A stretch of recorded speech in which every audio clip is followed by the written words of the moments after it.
Hi friends, ನಾವಿವತ್ತು ರುಚಿಕರವಾದ ರವೆ ರೊಟ್ಟಿ ಹೇಗೆ ಮಾಡೋದು ಅಂತ ಬನ್ನಿ ತೋರಿಸ್ಕೊಡ್ತೀನಿ. ಮೊದಲಿಗೆ ಒಂದು ಬೌಲಲ್ಲಿ ನಾನು 2 ಕಪ್ಪಷ್ಟು ಚಿರೋಟಿ ರವೆ ತೊಗೊಂಡಿದ್ದೀನಿ. ನಿಮಗೆ ಚಿರೋಟಿ ರವೆ ಸಿಗಲಿಲ್ಲ ಅಂದರೆ ದಪ್ಪ ರವೆ ತೊಗೊಂಡು ಪೌಡ್ರ್ ಮಾಡ್ಕೊಂಡು ಹಾಕ್ಕೊಳ್ಳಿ. 2 ಕಪ್ ಚಿರೋಟಿ ರವೆಗೆ 1 ಕಪ್ ಮೊಸರು ತೊಗೊಂಡಿದ್ದೀನಿ, ಗಟ್ಟಿ ಮೊಸರು, ಹುಳಿ ಇರಬಾರ್ದು ಮೊಸರು. ಇದಕ್ಕೆ ರುಚಿಗೆ ತಕ್ಕಷ್ಟು ಉಪ್ಪು ಹಾಕಿ ಚೆನ್ನಾಗಿ ಮಿಕ್ಸ್ ಮಾಡ್ಕೊಳ್ಳಿ. ನೋಡಿ, ಚೆನ್ನಾಗಿ ಮಿಕ್ಸ್ ಮಾಡ್ಕೊಬೇಕು. ನೋಡಿ, ಈಗ ಚೆನ್ನಾಗಿ ಮಿಕ್ಸ್ ಆಗಿದೆ.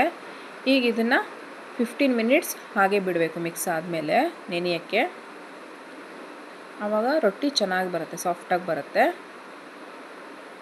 ನೋಡಿ, ಈಗ ಅದು ಹಾಗೆ ಬಿಡಿ. ನೋಡಿ, ಈಗ ಇದು ಆಗಿದೆ, ನೆಂದಿದೆ ಚೆನ್ನಾಗಿ. ಈಗ ಇದಕ್ಕೆ ನಾವು ಸಣ್ಣಕ್ಕೆ ಹೆಚ್ಚಿಟ್ಟಿರೋಂಥ 2 ಈರುಳ್ಳಿ ಹಾಕ್ತಾಯಿದ್ದೀನಿ.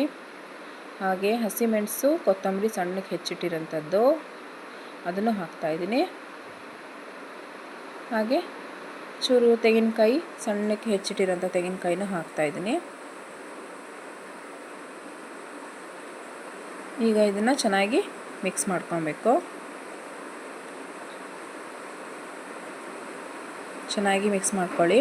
ಹಾಗೆ ಪ್ರೀತಿ ಫುಡ್ ವ್ಲಾಗ್ನ ಲೈಕ್ ಮಾಡಿ, ಕಮೆಂಟ್ ಮಾಡಿ, ಶೇರ್ ಮಾಡಿ ಫ್ರೆಂಡ್ಸ್. ನೋಡಿ, ಈಗ ಚೆನ್ನಾಗಿ ಮಿಕ್ಸ್ ಆಗಿದೆ.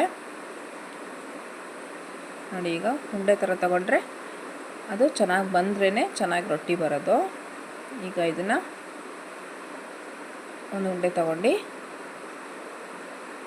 ಹೋಳಿಗೆ ಮಾಡೋ ಪೇಪರ್ ತೊಗೊಂಡಿದ್ದೀನಿ ನಾನು. ಅದಕ್ಕೆ 1 ಸ್ಪೂನ್ ಎಣ್ಣೆ ಹಾಕಿ ಈಗೇನು ಮಿಕ್ಸ್ ಮಾಡ್ಕೊಂಡಿರ್ತೀವಲ್ಲ ಮಿಶ್ರಣ, ಅದು ರವೆದು ಹಾಕಿ ಚೆನ್ನಾಗಿ ತಟ್ಕೊಬೇಕು. ಇದು ಎಷ್ಟು ದೊಡ್ಡ ಬೇಕಾದ್ರೂ ತಟ್ಕೊಬೋದು, ಚೆನ್ನಾಗಿ ಸ್ಪ್ರೆಡ್ ಆಗ್ತಾ ಇರತ್ತೆ. ಕ್ಲೀನಾಗಿ ತಟ್ಕೊಬೇಕು. ಹಾಗೆ ಪ್ರೀತಿ ಫುಡ್ ವ್ಲಾಗ್ನ ಸಬ್ಸ್ಕ್ರೈಬ್ ಮಾಡ್ಕೊಳ್ಳಿ ಫ್ರೆಂಡ್ಸ್. ನಿಮಗಿಷ್ಟ ಆದರೆ ಲೈಕ್ ಮಾಡಿ. ನೋಡಿ, ಈಗ ಚೆನ್ನಾಗಾಗಿದೆ. ಈಗ ಇದನ್ನು ದೋಸೆ ಹಂಚು ಬಿಸಿಯಾಗಿದೆ. ದೋಸೆ ಹಂಚು ಬಿಸಿಯಾಗಿದೆ. ಇದಕ್ಕೆ 1 ಸ್ಪೂನ್ ಎಣ್ಣೆ ಹಾಕಿ ನಾವು ತಟ್ಟಿಟ್ಕೊಂಡಿರೋಂಥ ರೊಟ್ಟಿನ ಹಾಕಿ ಚೆನ್ನಾಗಿ ಸ್ವಲ್ಪ ಮೇಲೆ ಪ್ರೆಸ್ ಮಾಡಿದ್ರೆ ಅದು ತವಾಗೆ ಹಾಗೆ ಅಂಟ್ಕೊಳುತ್ತೆ. ನೋಡಿ, ಈಗ ಇದನ್ನು ನಿಧಾನಕ್ಕೆ ತೆಗಿಬೇಕು. ಅದರ ಹಸಿಮೆಣಸು ದೊಡ್ಡದಾಗಿ ಹೆಚ್ಚಿದ್ರೆ ಅದು ಅಲ್ಲಿ ಹೋಲ್ ಹಾಗೆ ನಿಂತ್ಕೊಳತ್ತೆ. ನೋಡಿ, ಹಾಗೆ ನೋಡಿ.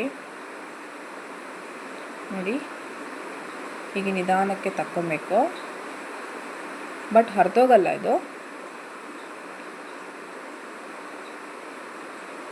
ನೋಡಿ, ಇದಕ್ಕೀಗ 1 ಸ್ಪೂನ್ ಎಣ್ಣೆ ಹಾಕಿ ಚೆನ್ನಾಗಿ ಲೋ ಫ್ಲೇಮಲ್ಲಿ ಬೇಯಿಸ್ಕೊಬೇಕು. ರವೆ ಆಗಿರೋದ್ರಿಂದ ಮೀಡಿಯಮ್ ಫ್ಲೇಮಲ್ಲಿ ಬೇಯಿಸ್ಕೊಬೇಕು. ಹೈ ಫ್ಲೇಮಲ್ಲಿ ಬೇಯಿಸ್ಕೊಂಬಿಟ್ರೆ ಸೀದೋಗ್ಬಿಡುತ್ತೆ.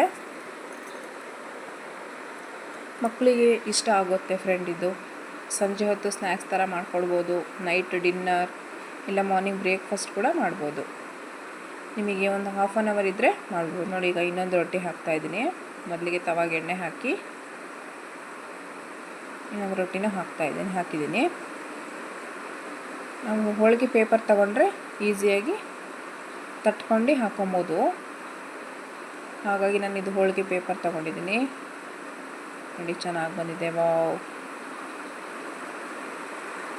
ಮಕ್ಕಳು 1 ತಿಂದರೆ ಇನ್ನೂ 2 ಬೇಕು ಅಂತ ಕೇಳ್ತಾರೆ. ಆ ಥರ ರುಚಿಕರವಾಗಿರುತ್ತೆ, ಟೇಸ್ಟಿಯಾಗಿರುತ್ತೆ, ಸಾಫ್ಟಾಗೂ ಇರುತ್ತೆ.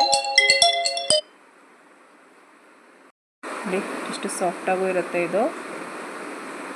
ಎಣ್ಣೆ ಹಾಕ್ತಾಯಿದ್ದೀನಿ. ಸ್ವಲ್ಪ ಎಣ್ಣೆ ಜಾಸ್ತಿ ಇದ್ದಷ್ಟು ರೊಟ್ಟಿ ಚೆನ್ನಾಗಿ ಬರುತ್ತೆ. ನೋಡಿ, ಈಗ ಆಗಿದೆ ರೊಟ್ಟಿ.